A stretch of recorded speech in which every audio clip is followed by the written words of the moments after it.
Media మిత్రులందరికీ కూడా పేరు పేరున వందనం. నిన్న సుప్రీంకోర్టు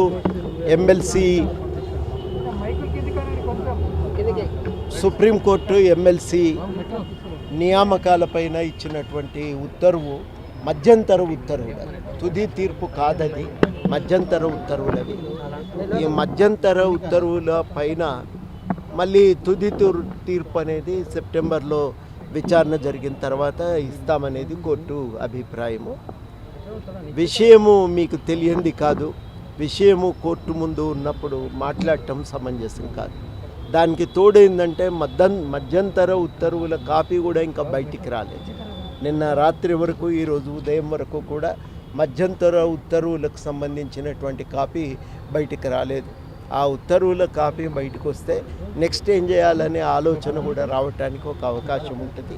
అప్పటి వరకు దీనిపైన మేము మాట్లాడటం కూడా సమంజసం కాదు. విషయం కోర్టు పరిధిలో ఉంది, కోర్టు వారు దీన్ని పరిశీలన చేస్తున్నారు. అప్పటిదాకా దీనిపైన మాట్లాడటం కూడా సమంజసం కాదు. ఏదైనా ఇది గవర్నమెంట్ వారు నిర్ణయం తీసుకొని ఎమ్మెల్సీగా నియమించారు కాబట్టి దీనిపైన ఒక వ్యాఖ్య చేయవలసిన అధికారం వాళ్ళకే ఉంటుంది. కాబట్టి సమయాన్ని బట్టి సందర్భాన్ని బట్టి వాళ్ళు స్పందిస్తారు, తప్పకుండా స్పందిస్తారు. ఇవాళ మేము చెప్పదలుచుకుంది ఏంటంటే ఒకటే, సామాజిక జీవితంలో మా ప్రయాణం అనేది వీటికి ముందే మొదలైంది. ఇది వీటితో మొదలైంది కాదది, వీటితో ఆగిపోయేది కూడా కాదది. 78 నాకు గుర్తున్నంత మేరకు, ఇంకంతకంటే ముందు మేము ఈ ప్రయత్నాలన్నీ చేస్తూనే ఉన్నాం.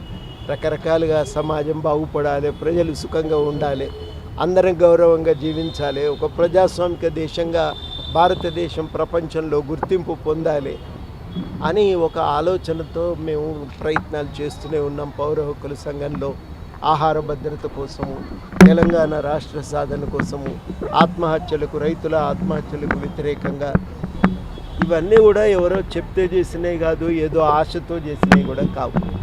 అవన్నీ చేస్తూనే ఉన్నాం. భవిష్యత్తులో కూడా మా కార్యక్రమాలు కొనసాగుతూనే ఉంటాయి. అవన్నీ ఆగేవి కూడా కావు.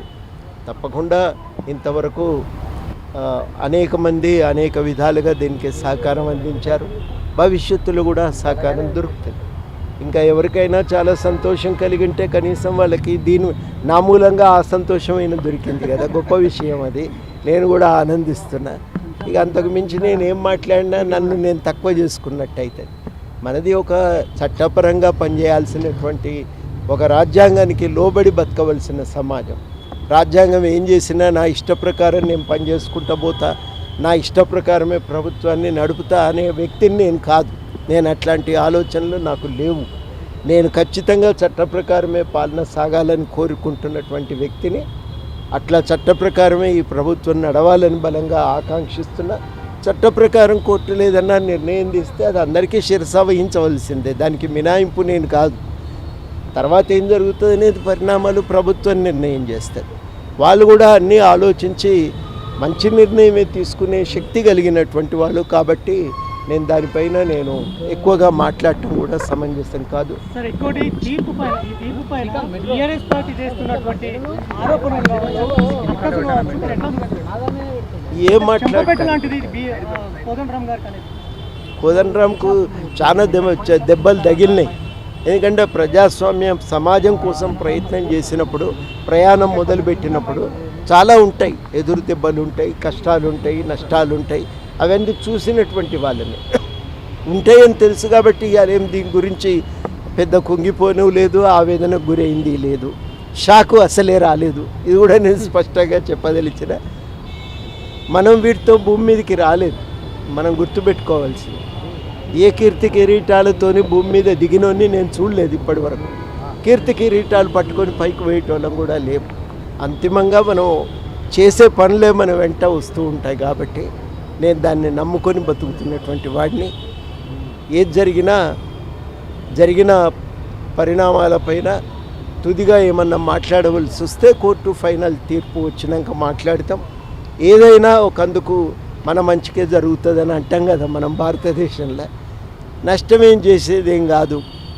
ఆ రకంగానైనా మరిన్ని విషయాలు ఇంకా మనం జాగ్రత్తగా నిబద్ధతతో పనిచేయటానికి ఇది ఒక శక్తినే ఇస్తుందని చెప్పి నేను నమ్ముతా ఉన్నాను.